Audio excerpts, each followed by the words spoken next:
परमात्मा ने इस सृष्टि में जो कुछ भी बनाया है वो एक दूसरे के लालन पालन के लिए बनाया है।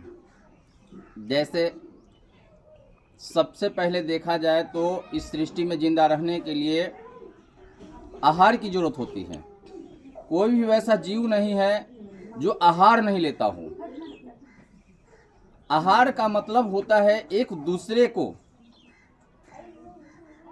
हत्या करके अपने शरीर में डाल लेना। वो चाहे कीड़ा मकोड़ा हो, वृक्ष हो, जानवर हो, पक्षी हो या मानव हो।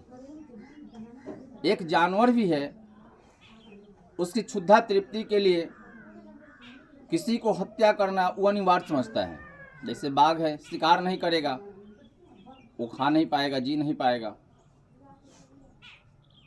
अगर हम पेड़ पौधा को देखते हैं तो ठीक है, गेहूं तो सूख जाता है, मक्की सूख जाती है, परंतु जो हरा भरा है उसको हम काटते हैं, उसमें भी हत्या का दोष लगता है। परंतु होता क्या है, परमात्मा ने मेरे मन में डाल दिया है कि मनुष्य को मारने से 100% हत्या का दोष लगता है, जानवर को मारने से 3 हिस्सा लगता है, और पक्षी को मारने से 2 हिस्सा लगता है दोष, कीड़ा मकोड़ा मारने से 1 हिस्सा लगता है, और जो जल तत्व से संबंधित है, जैसे पेड़ पौधा, हरा भरा वृक्ष जो होता है, जो खाद्य पदार्थ शाकाहारी भोजन जो होती है, वो हमारे एक तत्व सिर्फ जल तत्व से होता है।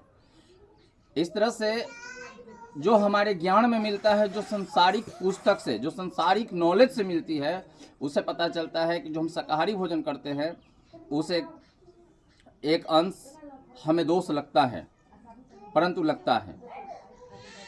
तो अब बगैर आहार का कोई जी नहीं सकता है। आहार पर ही निर्भर हर जीव है। इसका मतलब है कि हमारी चिंतन, हमारी विचार में होनी चाहिए पाप और पुण्य। खाने पीने पर तो हम रोक लगाए करते हैं, शाकाहारी और मांसाहारी का भेद रखते हैं। मांसाहारी भी उसके लिए बनाया गया है जिसके पास में कोई ज्ञान ना हो, जिसके पास में खाने पीने की साधना ना हो, शाकाहारी व्यवस्था व्यवस्थित करने की साधना ना हो, ज्ञान ना हो, उसके लिए है। अब देखा जाए, गाय के पास में भी कोई साधन नहीं है, लेकिन गाय मांस नहीं खाती है। सुग्गा के पास, पक्षी में एक सुग्गा आता है, बहुत सारे पक्षी हैं जो मांस नहीं खाते हैं, बहुत सारे जानवर हैं जो मांस नहीं खाते हैं।